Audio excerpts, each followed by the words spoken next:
سمجھدار وہ ہے جیسے اپنا وقت مینج کرنا ہو۔ ہم کیا کرتے ہیں، ایک چیز کو گلے لگا کے باقی کاموں سے بھی رہ جاتے ہیں۔ آج کل مجھے کاروباری ٹینشن ہے لہذا نمازیں بھی گئی، آج کل مجھے کاروباری ٹینشن ہے لہذا ابا جی کی خدمت بھی گئی، آج کل مجھے کاروباری ٹینشن ہے لہذا حقوق العباد بھی گئے۔ چونکہ کاروباری ٹینشن ہے تو لہذا کسی سے ہنس کے مسکرا کے بات کرنے والی جو نیکی تھی وہ بھی گئی۔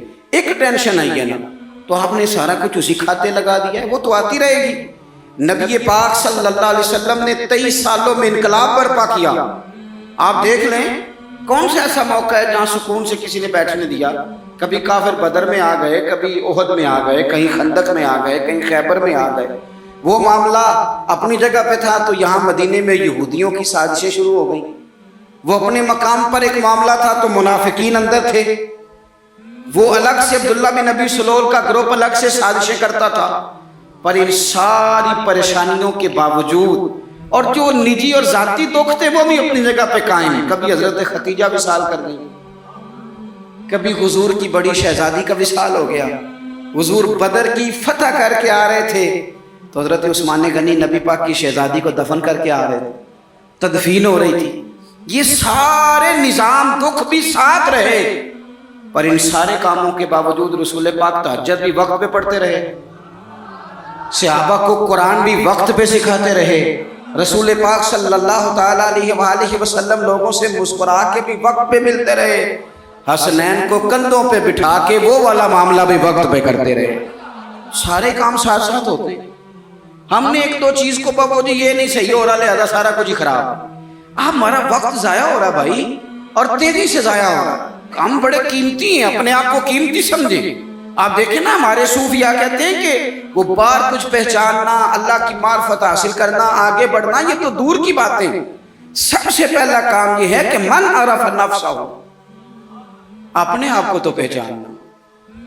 یہ جو ہمارا طبقہ نوجوانوں کا ہے اور ہمارے وہ لوگ جو ابھی اپنی عادات کو پکا رہے ہیں، وہ اپنے معاملات کو تھوڑا سا مینج کر کے چلیں۔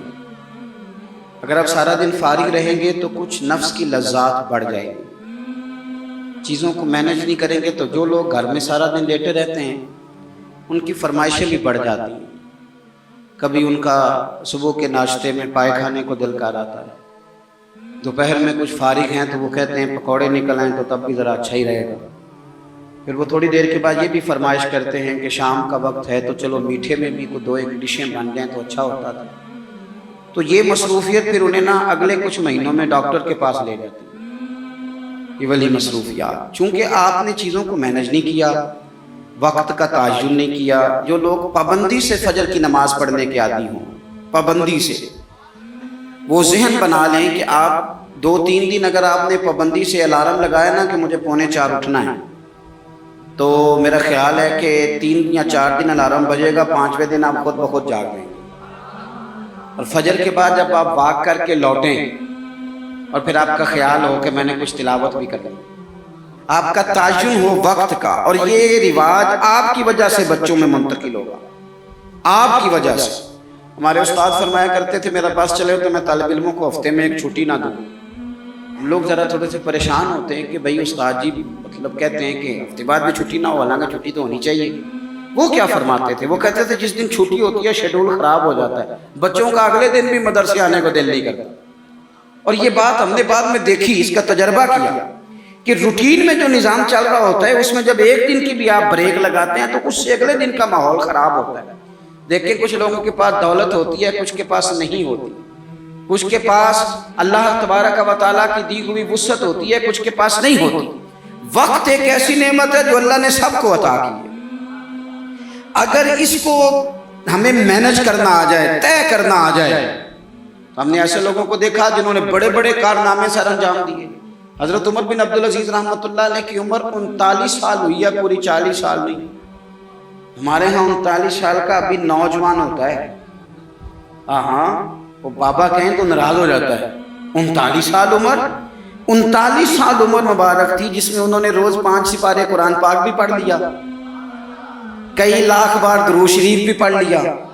انہوں نے اپنے پورے عہد حکومت میں بڑے بڑے سرائے قائم کیے، بڑی بڑی مساجد بنائیں، جو پچھلے بادشاہوں سے پہلے گزرنے والے عدل نہیں کرتے تھے وہ ساری خرابیاں دور کر کے انہوں نے عدل بھی کر دیا.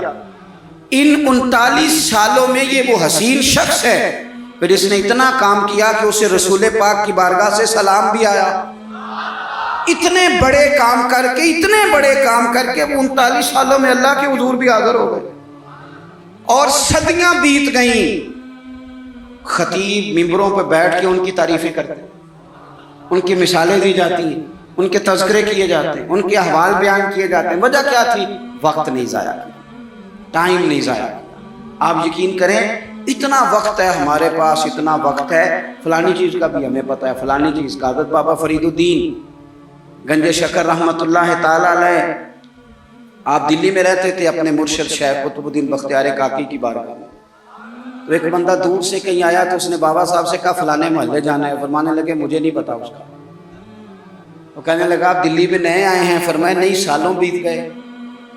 تو کہا پھر آپ کو اس محلے کا نہیں پتا؟ کہنے لگے 2 گلیوں کا پتا ہے، ایک کتب کے گھر جاتی ہے دوسری واپس آتی ہے، تیسری کا نہیں پتا. وہ تو فارغ لوگ ہیں جو گھومیں گے، ادھر جائیں گے ادھر جائیں گے. ہماری تو جو ڈیوٹی ہے ہم ڈیوٹی کر رہے ہیں. اپنی زندگی میں اوقات کا اتنا ضیاع ہے، اتنا ضیاع حد ہو گئی. ہمارے بزرگوں نے جو اب وہ کتابیں لکھ گئے جو ہم سے پڑھی نہیں جاتی، اتنی بڑی لوگ پڑھ نہیں پاتے ساری زندگی میں. اعلیٰ حضرت فاضل بریلوی نے 1000 کتاب لکھی ہے اور ایسے نہیں لکھ دی کہ 4 کتابیں رکھی تو 5ویں اس میں سے نکل آئی، ایسے نہیں، بلکہ انہوں نے ایک کتاب لکھی ہے جس کو کھولا جائے تو کئی جلدوں میں کتابیں بنتی. کیسے لکھا؟ وقت مینج تھا. وہ وقت پہ اٹھتے تھے، وقت پہ سوتے تھے، وقت پہ جاگتے تھے، وقت پہ نماز پڑھتے تھے، وقت پہ سارے کام کرتے تھے. حکیم الامت مفتی احمد یار خان صاحب نعیمی رحمت اللہ علیہ قرآن مجید کی تفسیر لکھنے بیٹھے تو 1 پارے کی 1 جلد لکھی، 8 جلدوں میں حدیث کی شرح لکھی، سینکڑوں شاگرد بنائے، بے شمار ان کے عقیدت مند ہوئے، ان کی کتابیں انمول موتی. کسی نے کہا حضور سارا کچھ کیسے ہوا؟ کہنے لگے وقت نہیں ضائع کیا، وقت نہیں ضائع کیا. مفتی صاحب نا جب جمعے کا خطبہ دینے کے لیے ممبر پہ بیٹھتے تھے اور پہلی بات کرتے تھے نا الحمدللہ، تو لوگ گھڑی ٹھیک کرتے تھے، کہتے تھے لو بھی 1 بج گیا مفتی صاحب بیٹھ گئے. یہ 1 منٹ آگے پیچھے نہیں ہوتے، بلکہ ایک سادی مثال، مفتی صاحب عصر کی نماز سے 15 منٹ پہلے گھر سے نکلتے تھے. تو آپ گزرتے تھے نا جہاں سے تو ایک حویلی تھی، ایک ذمہ دار تھا، وہ اس نے بھینسیں رکھی ہوئی تھی. تو عصر سے پہلے تھوڑا سا بھینسوں والے لوگ دودھ دھونا شروع کرتے ہیں. تو مفتی صاحب جب سامنے سے گزرتے تو وہ ذمہ دار کہتا اپنے بیٹے سے، کہنا پتر کٹا چھٹ دے. مفتی صاحب لنگ گئے نہیں. وہ کہتا ابا جی اجے تے دن کھلوتا ہے. کہتے ہیں دن نو چھٹ، استاد لنگ گئے نہیں. وہ وقت پہ جاتے ہیں لہذا وقت ہو گیا. تو اس طرح کر، تو شروع کر دودھ دھونا. تو کہتے ہیں گھڑیاں کم ہوتی تھی، ہر بندے کے پاس ہوتی نہیں تھی، تو اگر گھڑی منگا کے بھی کبھی دیکھتے تھے تو واقعی 4:45 ہوتے تھے. اپنے معاملات کو لوگوں نے جب طے کر لیا، جب ان کا ارادہ بن گیا، جب وہ کام کرنے والے لوگ تھے. آپ یقین کریں کئی لوگوں کو اپنے بارے میں اتنی معلومات نہیں ہوتی جتنا ان کے پڑوسیوں کو ان کے بارے میں پتا ہوتا ہے. اتنی معلومات نہیں ہوتی جیسے ویسے لوگوں کو خبر ہوتی ہے کہ فلانا. اور کسی دانشور نے بڑی عمدہ بات کی تھی، اس نے کہا تھا ہمیں پڑوسی کے بچوں کی غلط حرکتوں کا پتہ ہوتا ہے اور اس کی غربتوں کا پتہ نہیں ہوتا. یہ ذرا وقت پہ خیال کرتے ہیں کہ فلانا بچہ شرارت کتنی کرتا ہے، یہ نہیں سوچتے کہ اس کی فیس بھی ادا ہوئی ہے کہ نہیں، انہوں نے روٹی بھی کھائی ہے کہ نہیں، ان کے پاس اسکول جانے کا یونیفارم بھی ہے کہ نہیں. اپنے وقت کو ہمیشہ اچھے انداز میں. حضرت معاویہ بن خدیر رضی اللہ تعالیٰ عنہ ایک صحابی ہیں، وہ کہتے ہیں اسکندریہ کی فتح کے لیے ہم لوگ گئے، فتح ہو گئی، واپس آئے تو دوپہر کا وقت تھا. سخت گرمیوں میں اکثر لوگ دوپہر کو بھی آرام کرتے ہیں، جب دھوپ کڑاکے کی ہو تو لوگ باہر نہیں نکلتے. فرماتے ہیں سب لوگ مدینہ شریف میں آرام کر رہے تھے اور گلیوں میں کوئی شخص بھی دکھائی نہیں دے رہا تھا. میں سمجھ گیا سب لوگ محو آرام ہیں. حضرت عمر فاروق رضی اللہ تعالیٰ عنہ کو میں نے اطلاع دینی تھی کہ فتح ہو گئی. آپ فرماتے ہیں میں بھی جا کے کسی کونے میں بیٹھ گیا. عصر یا مغرب کا وقت ہوا تو حضرت عمر سے ملاقات ہوئی تو میں نے سلام کے بعد عرض کی حضور مبارک ہو، اللہ نے کامیابی دے دی، اسکندریہ کی فتح ہو گئی. تو حضرت عمر کہنے لگے یا اللہ تیرا شکر ہے. پھر فرمانے لگے یار میں تو تیرے انتظار میں تھا اور خیال تھا تو ظہر کے قریب آ جائے گا. عرض کی حضور میں آ گیا تھا، ذرا بات کو سننا. میں آ گیا تھا پر سب لوگ سو رہے تھے، آپ کے آرام میں خلل ڈالنا مناسب نہیں سمجھا، لہذا میں رک گیا کہ عصر یا مغرب میں بتاؤں گا۔ تو حضرت عمر کہنے لگا یہ تم نے کیا کیا؟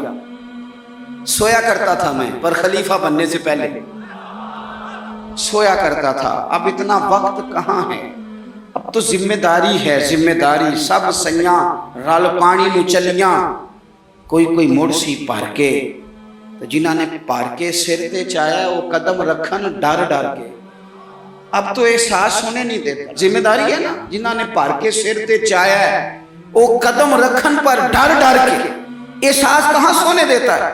آپ فرمانے لگے تو دن کی بات کرتا ہے، میں تو رات کو تھوڑا سوتا ہوں۔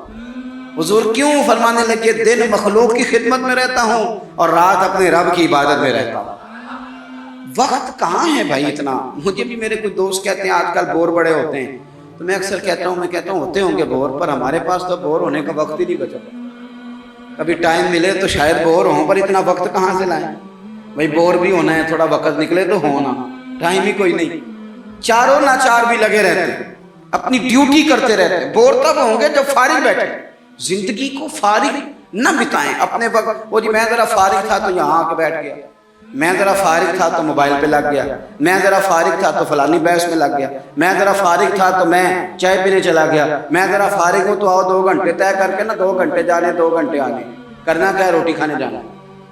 واہ بھائی واہ، اتنی فرصت کہاں سے آئی؟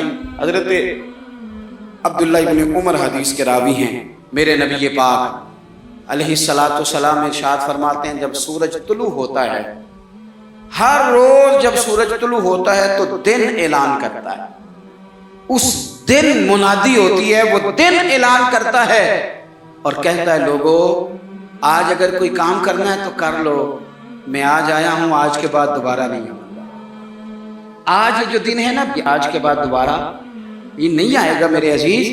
آج جس کی تلاوت رہ گئی وہ رہ گئی، آج جس کی عبادت رہ گئی سو رہ گئی، آج جس نے استغفار کی تسبیح نہیں پڑھی تو اس کی رہ گئی، آج جس نے ابا کی قدم نہیں دبائے تو اس کی خدمت رہ گئی، آج جو رب کی بارگاہ میں جھکا نہیں تو یہ رہ گیا، یہ رہ گیا، اس کا کام آج رہ گیا۔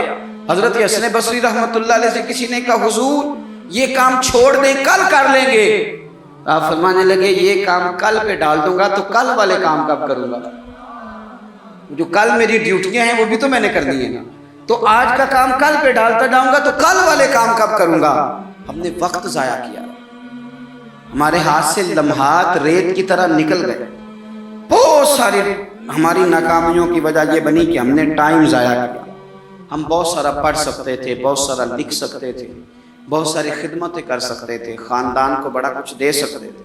اور یار ہمارے تو دیہاتے میں وہ بوڑھی مائیں ہوتی تھیں جو اگرچہ قرآن مجید مجہول پڑھتی تھیں پر کوئی مقصد تو بنا لیتی تھی نا، کہتی تھی اب بیوہ ہو گئی ہوں ساری زندگی قرآن پڑھاؤ، کوئی لالچ نہیں ہوتا تھا، کچھ نہیں ہوتا تھا، کچھ کوئی مقصد تو تھا نا، کوئی ارادہ تو تھا، کچھ انہوں نے پروگرام تو بنا لیا تھا۔ اپنی زندگی بے ترتیب گزاریں گے تو خیالات بکھریں گے۔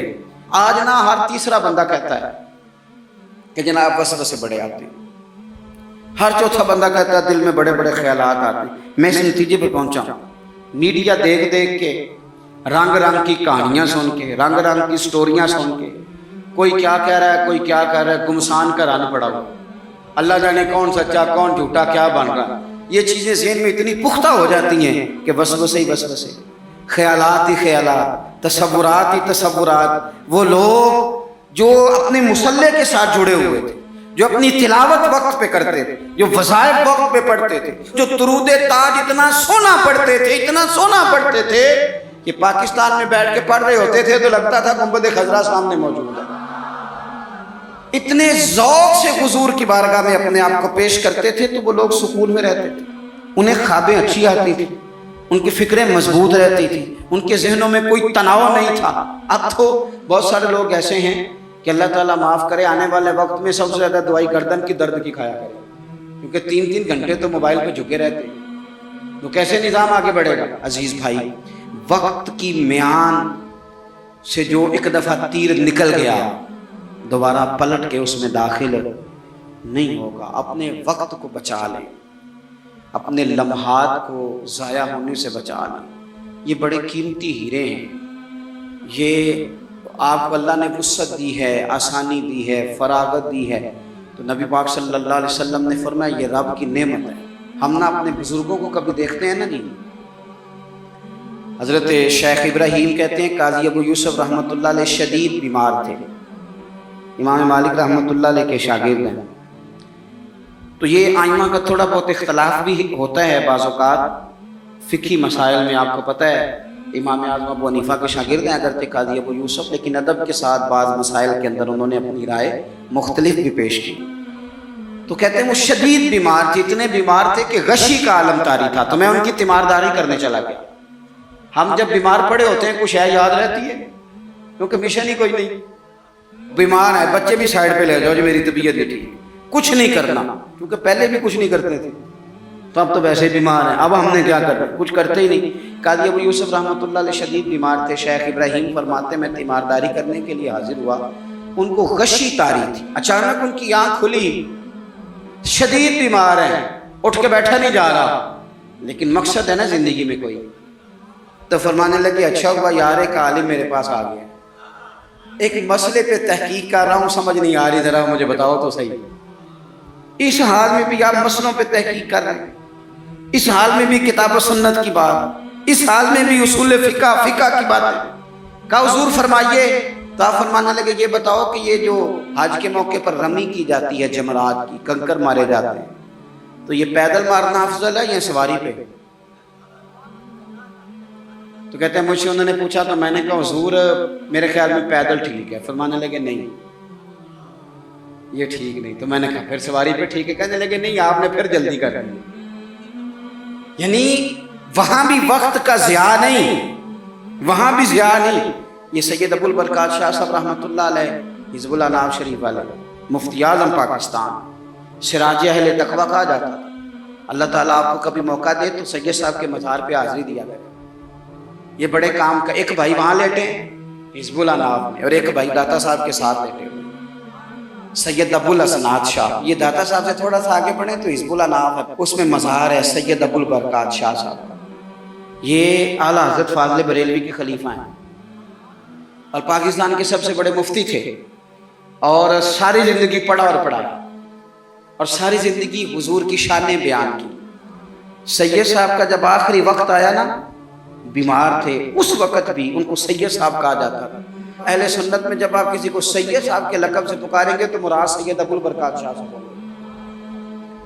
تو سید صاحب کو نا آخری وقت میں بھی اتنا پیار تھا پڑھنے پڑھانے سے کہ کسی سے کہتے تھے کہ شیخ محقق شاہ عبد الحق صاحب محدث دہلوی کی جو مدارج النبوت ہے نا کتاب، اس میں انہوں نے حضور کی شانیں بڑی بیان کی.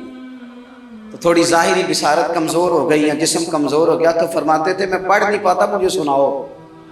یعنی وہ وقت بھی حضور کی شانیں سننے سنانے پڑھنے پڑھانے میں گزر گیا وہ وقت. اور یہ داتا صاحب کے ساتھ مزار ہے، داتا صاحب کی اس سائڈ میں سید ابو الاسناد شاہ صاحب، یہ ان کے بھائی ہیں. تحریک ختم نبوت میں جیل ہو گئی تھی، جیل ہو گئی جیل، تو جیل میں بھی فارغ نہیں بیٹھے، قرآن پاک کی تفسیر لکھ ڈالی، قرآن پاک کی تفسیر لکھ ڈالی. وہ بھائی فارغ تو وہ لوگ رہتے ہیں جنہوں نے کرنا ہی کچھ نہیں. جنہوں نے کچھ کرنا ہے ان کے لیے کام بڑے، کرنا ہی نہیں جب کچھ ارادہ ہی کوئی نہیں، ادھر بیٹھے تھک گئے، ادھر بیٹھے تھک گئے، وہاں کھڑے ہو گئے، وہاں کھڑے ہو گئے. تو یہ لوگ محنت کرتے تھے، ڈیوٹی کرتے، اس لیے یہ کمزور نہیں پڑتے تھے. تو قاضی ابو یوسف صاحب رحمۃ اللہ علیہ شیخ ابراہیم سے فرمانے لگے بتاؤ بھائی پیدل رمی کرنا افضل ہے یا سواری پہ؟ تو انہوں نے پہلے کہہ دیا پیدل. آپ نے فرمایا نہیں یہ ٹھیک نہیں. جلدی سے کہنے لگے چلو یہ نہیں تو پھر سواری پہ. فرمانے لگے آپ جلدی کر دیں. تو کہ حضور آپ فرمائیں. تو رائے دیتی ہیں، یہ رائے اپنی فقہ کے لوگ نا رائے دیتے ہیں. فرمانے لگے میری رائے تو یہ ہے کہ جس رمی کے بعد اور رمی ہے، یعنی 3 دن رمی ہوتی ہے نا، کہنے لگے جس رمی کے بعد اور رمی ہے، یعنی 10 کی رمی کرتے ہیں آپ کنکر مارتے ہیں تو پھر 11 کو بھی مارنے ہوتے ہیں، پھر 12 کو بھی مارنے ہوتے ہیں. قاضی صاحب فرمانے لگے جس رمی کے بعد اور رمی ہو وہ پیدل افضل ہے، اور جس رمی کے بعد اور رمی نہ ہو وہ سواری بھی افضل ہے. آخری وقت میں بھی کتاب و سنت کی بات، آخری وقت میں بھی پڑھنے پڑھانے کی بات، آخری وقت میں بھی اللہ رسول کے رضا والی بات. تو میرے عزیز یاد رکھیں گے آپ، وقت کو ہم نے بچانا ہے۔ دیکھیں اسلام وقت کا کتنا پابند ہے، فجر اپنے وقت پہ، زور اپنے، اور عصر مغرب۔ یہ کبھی ہوا ہے کہ چلو مغرب آج آدھا گھنٹہ پہلے پڑھ لو؟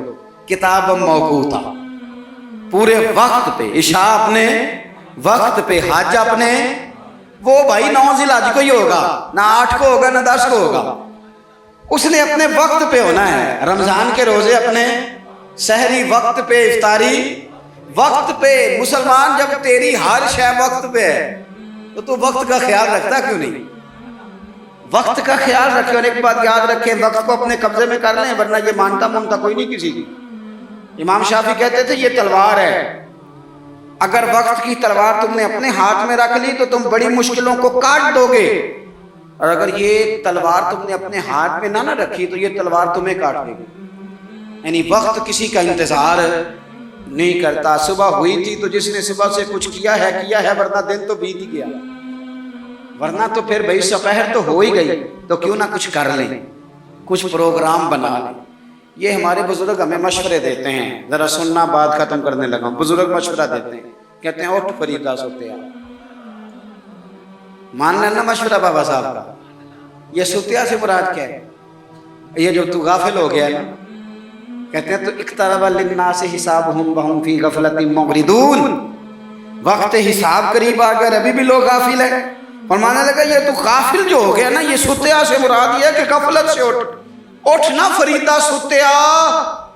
اوے داڑھی آ گیا پور، اگا نیڑے آ گیا تے پیچھا رہ گیا دور، کہنے لگے اور کچھ نہیں کر سکتا تو مسجد میں جھاڑو دے، اٹھ نا فریدہ ستیا، جھاڑو دے مسیت۔